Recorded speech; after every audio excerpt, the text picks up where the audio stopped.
성도 여러분 안녕하십니까? 오늘도 아침 예배에 찾아오신 성도님들을 진심으로 환영합니다. 하나님께서 우리에게 주신 생명의 법칙이 있는데 그것이 무엇일까요?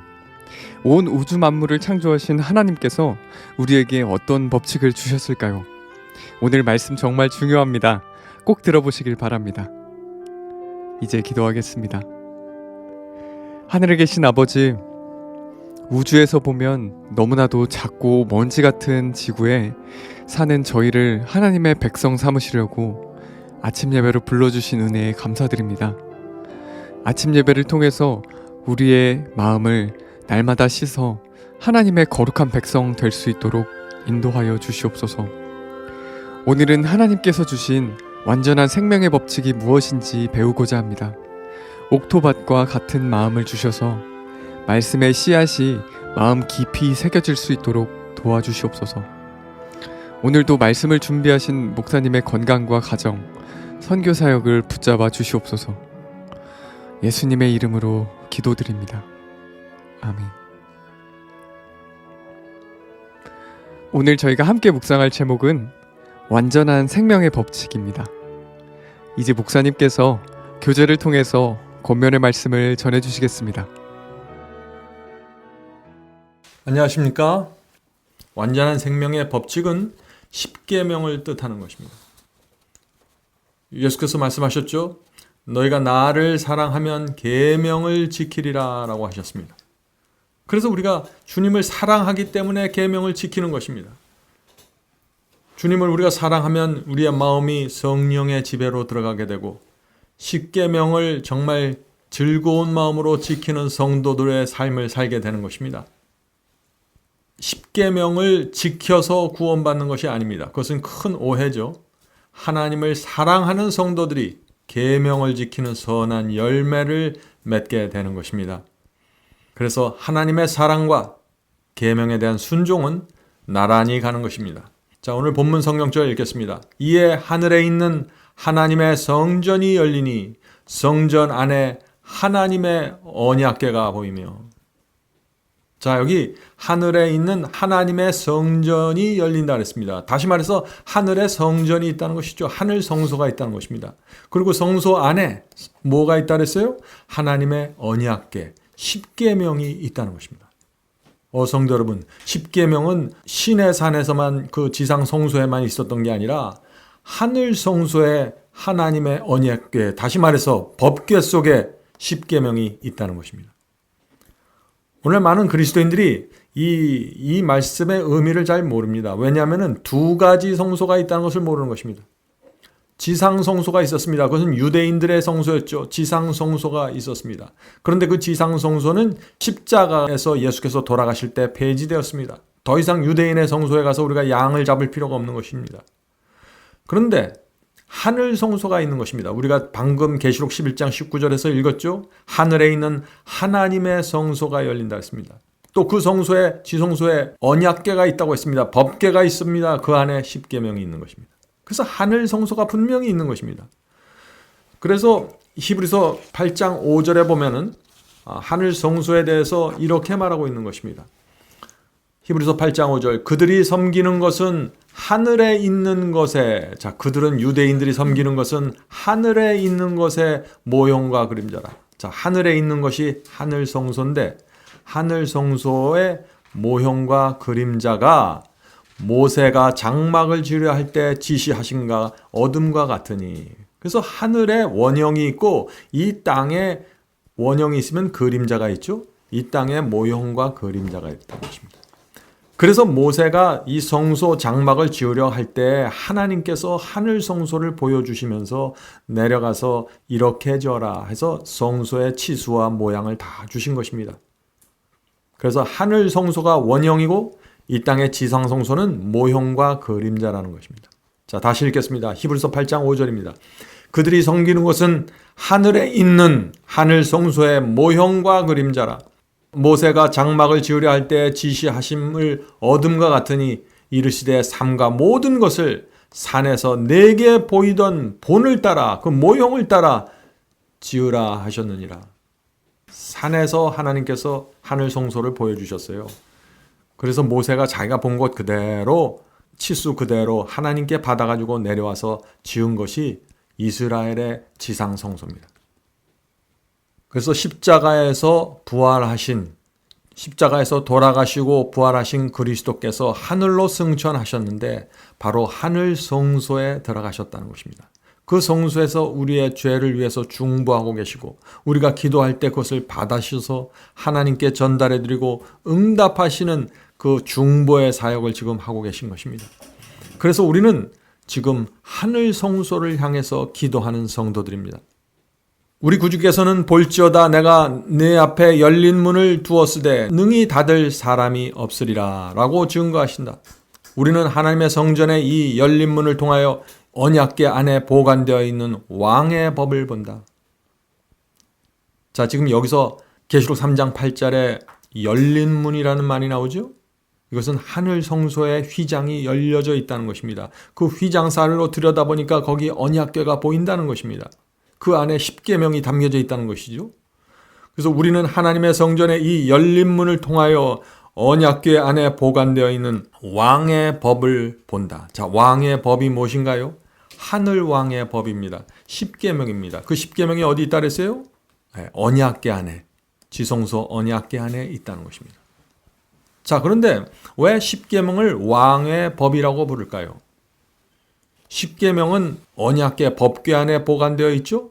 그런데 그 언약궤 뚜껑 위에 무엇이 있습니까? 거기에 시은자가 있는 것입니다. 시은자라는 것은 은혜를 베푸는 보좌라는 뜻입니다. 다시 말해서 하나님께서 셰키나 영광으로 임재하신 곳입니다. 하나님께서 셰키나 영광으로 임재하신 곳이 어디예요? 법궤 위 시은자입니다. 그리고 시은자 밑에 법궤가 있고 법궤 안에 십계명이 있는 것입니다. 무슨 뜻입니까? 하나님의 보좌를 떠받치고 있는 것이 십계명이라는 것입니다. 하나님께서 그렇게 성소를 지으라고 명하신 것입니다. 왜 그렇게 했을까요? 피조물이 십계명을 지키지 않으면은 하나님의 권위를 부인한다는 것입니다. 그래서 우리가 하나님의 계명과 말씀에 순종한다는 것은 우리가 하나님의 보좌의 권위를 인정합니다. 나는 내 마음과 삶을 당하여 하나님의 권위를 인정합니다. 라고 말하는 것입니다. 어떻게 해요? 하나님의 계명을 지킴으로써. 그래서 하나님의 그 보좌 시은자 바로 아래 계명을 두신 것입니다. 십계명을. 오늘날 많은 그리스도인들이 이 계명의 중요성과 보좌 아래 십계명을 두신 그 하나님의 의도를 모르고 있는 것입니다. 그래서 사탄이 어떻게 하는 것입니까? 사탄이 계속해서 하나님의 계명을 공격한 것입니다. 중세기에 하나님의 법을 크게 공격했죠. 그래서 십계명을 공격해서 무너뜨리려고 했던 것입니다. 계속해서 읽겠습니다. 이 열린 문을 통하여 거룩하고 의롭고 선한 법에서 빛이 나와서 사람이 하나님의 요구를 충족시켜줄 품성을 형성하는데 아무런 실수가 없도록 의의 참된 표준이 제시된다. 자, 이스라엘 백성이 애굽에 살면서 하나님의 십계명, 계명을 다 잊어버렸습니다. 그래서 하나님께서 그들을 불쌍히 보시고 그들을 홍해를 건너게 하시고 광야로 불러내셨습니다. 그리고 시내산 앞에 가서 2개의 돌비에 하나님의 손가락으로 직접 십계명을 기록해 주셨습니다.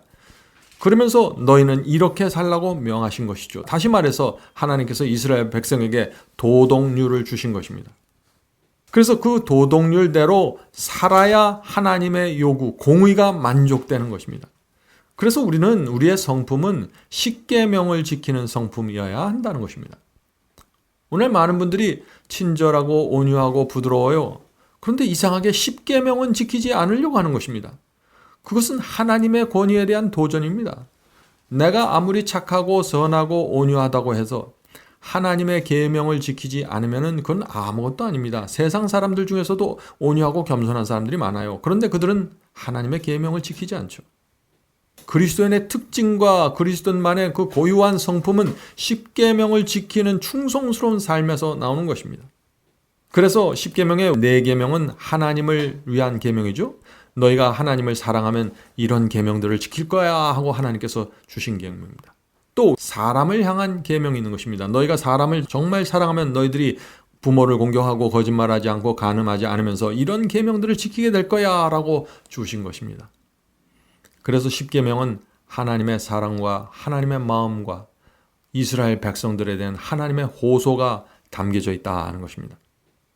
죄는 율법에 의해서 정죄를 받는다.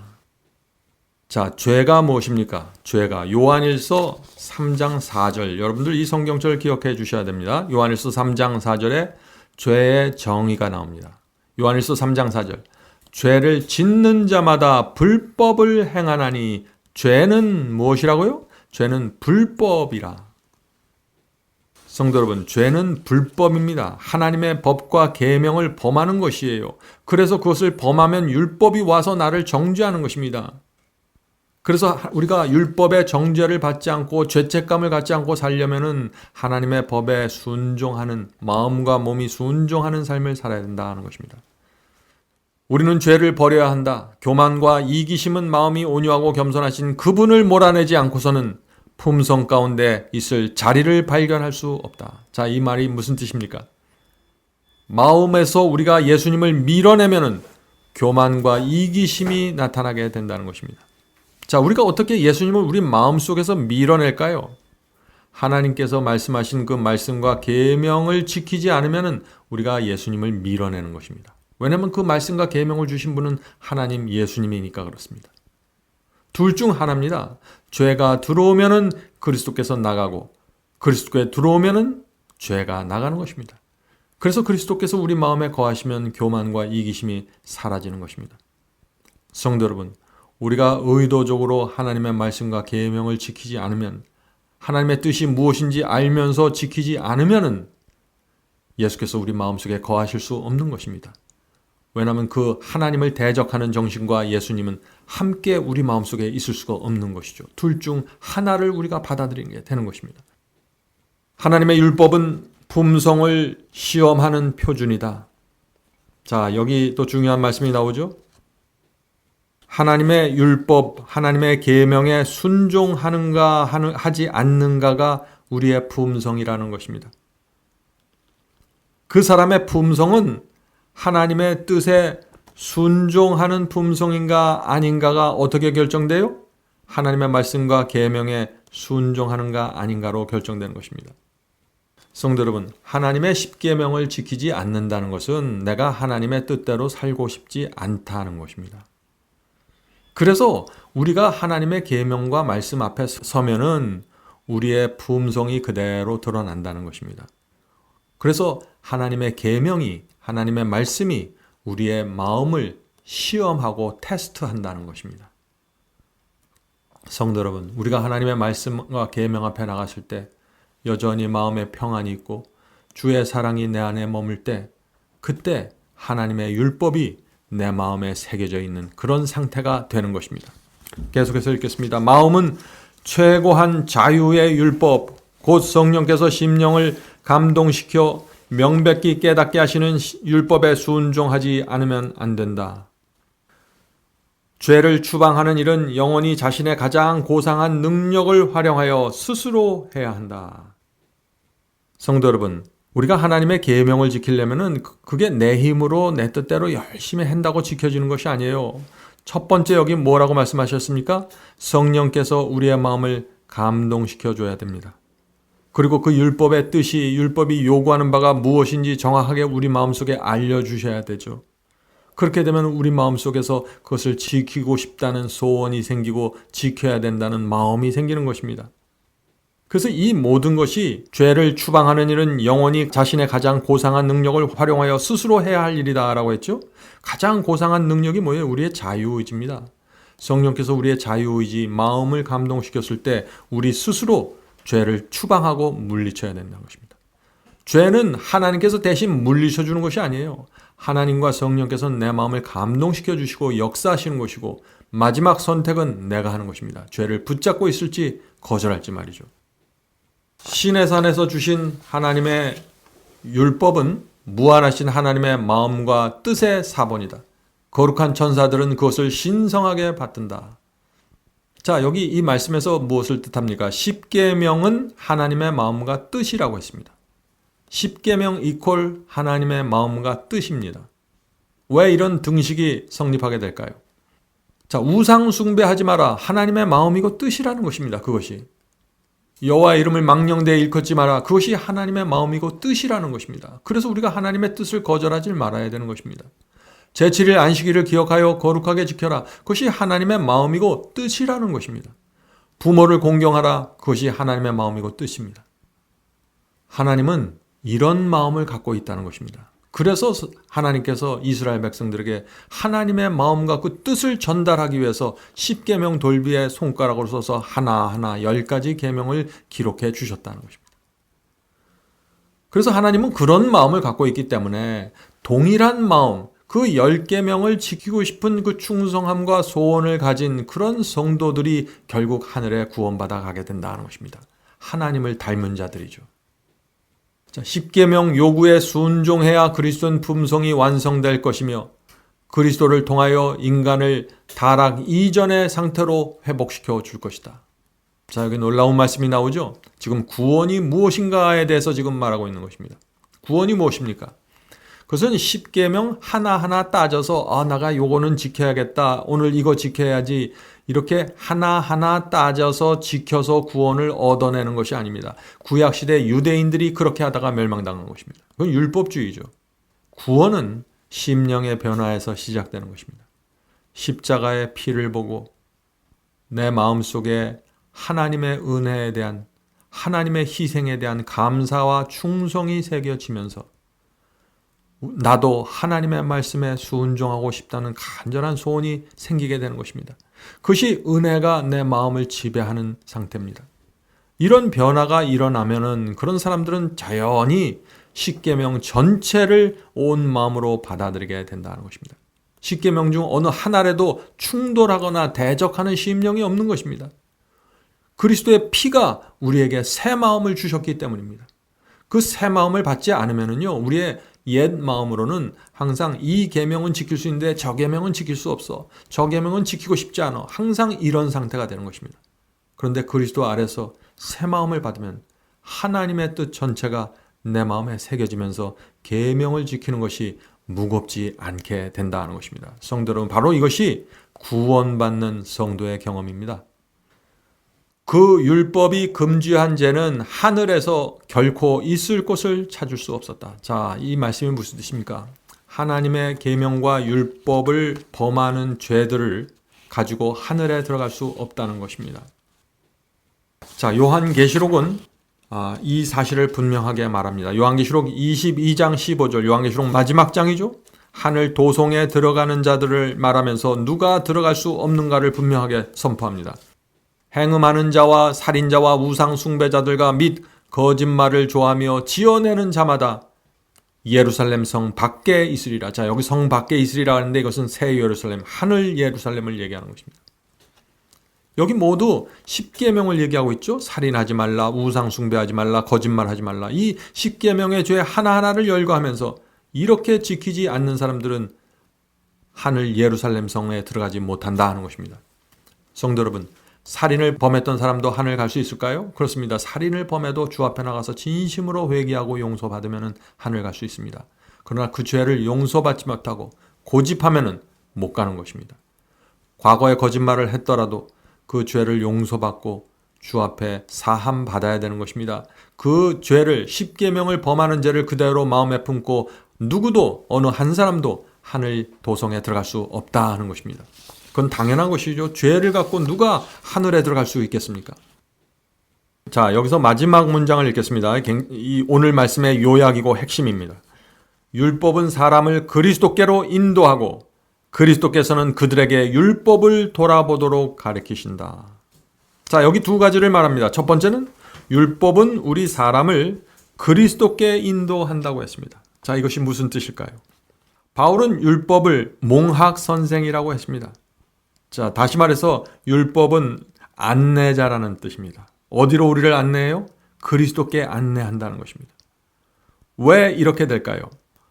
우리가 율법 앞에 서면은 그 율법은 거울처럼 우리가 범한 죄가 무엇인지 보여줍니다.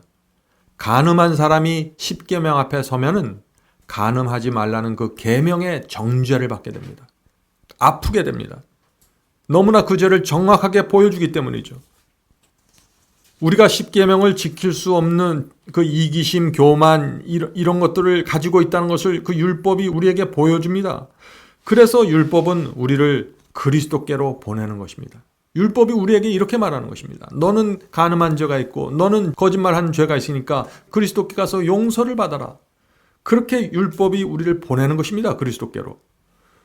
그래서 그리스도께 가서 내가 죄를 용서받고 거기서 다시 새 마음을 받도록 인도하는 것입니다. 그래서 몽학 선생이라고 부르는 것입니다. 성도 여러분, 율법은 나쁜 것이 아니에요. 율법은 우리의 죄를 가르쳐주고 그리스도께로 보내는 역할을 해준다 하는 것입니다. 그래서 하나님께서 율법을 만들어 주신 것이에요. 왜? 율법을 만들어 주지 않으면 내가 무엇을 잘못했는지 내 죄가 뭔지 도무지 알 수 없기 때문이죠.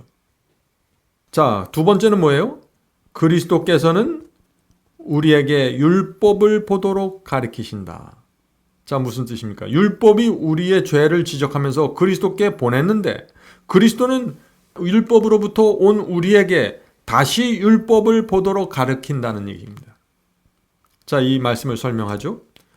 율법을 범한 죄책감을 갖고 심한 마음의 아픔을 갖고 그리스도께 오면은 그리스도께서 우리의 죄를 용서하시고 위로해 주시고 다시 일어서서 용기를 갖고 믿음으로 살라고 우리에게 호소하십니다. 그리고 우리에게 다시는 율법에 빠지는 삶을 살지 말라고 말씀하시는 것입니다. 다시 우리를 율법으로 보내는 것입니다. 율법대로 살라고 말이죠. 성도 여러분, 예수께서 간음하다 현장에서 붙잡힌 여인에게 뭐라고 말씀하셨습니까? 나도 너를 정죄치 않나니. 무슨 뜻이에요? 내가 너를 용서하나니, 그런 말씀이죠. 나도 너를 정죄치 않나니 가서 다시는 죄를 범하지 말라. 가서 다시는 계명에 불순종하는 생애를 살지 말라 하는 것입니다. 성도 여러분, 하나님께서 우리를 용서해 주시는 이유가 뭡니까? 이제부터는 죄를 범하지 말라는 목적을 갖고 용서해 주시는 것입니다. 우리 부모도 그렇죠. 우리 부모도 자녀에게 용서해 주면서 이제 다시는 나쁜 짓 하지 말라고 말하지 않습니까? 마찬가지입니다. 하나님의 피로 용서받은 죄인의 심령 속에는 가서 다시는 죄를 범하지 않겠다는 소원과 결심이 생기는 것입니다. 충성이라는 두 글자가 가슴속 깊이 새겨지는 것입니다. 이것이 새 마음을 받는 경험이고, 이런 마음을 가진 성도들은 자연히 하나님의 십계명에 순종하는 열매를 맺고 살아가게 된다 하는 것입니다. 성도 여러분, 오늘도 우리가 혹시 율법 앞에서 정죄를 받은 죄가 있다면 율법은 몽학 선생이 돼서 우리를 그리스도께 보내주실 것입니다. 그러면 우리는 그리스도 앞에 가서 죄를 고백하고 사함을 받고 영혼의 평강을 얻고 가서 다시는 죄를 범하지 말라는 그리스도의 호소를 들으면서 다시 율법 앞에 가서 내 마음을 비추면서 율법을 묵상하는 아름다운 생애를 살게 되는 것입니다. 자, 이제 기도하고 마치겠습니다. 하늘에 계신 아버지, 저에게 귀한 복음을 주셔서 감사합니다. 율법은 우리를 정죄하는 역할만 하는 것이 아니라 몽학 선생이 돼서 우리를 그리스도께 인도한다는 사실을 잊지 않도록 도와주시옵소서. 그리스도 앞에 가서 죄 사함을 받고 영혼의 평안을 다시 회복하고 다시 일어서서 주께서 주시는 위로와 평강을 갖고 다시 율법을 묵상하면서 사는 아름답고 거룩한 생애가 우리 속에 이루어질 수 있도록 도와주시옵소서. 하늘에 계신 아버지, 오늘 나온 성도들 중에 몸이 아픈 영혼들이 있습니다. 또 마음에 깊은 상처를 받은 영혼들이 있습니다. 위로해 주시옵소서. 이 세상에 살면서 성령께서 주시는 그 향유의 기름이 없다면 저희가 이 세상을 상처투성이로 살 수밖에 없습니다. 주여, 성령으로 저희를 위로하고 상처를 싸매 주셔서 회복되는 기적이 일어날 수 있도록 도와주시옵소서. 예수님의 이름으로 간절히 기도드립니다. 아멘.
맡은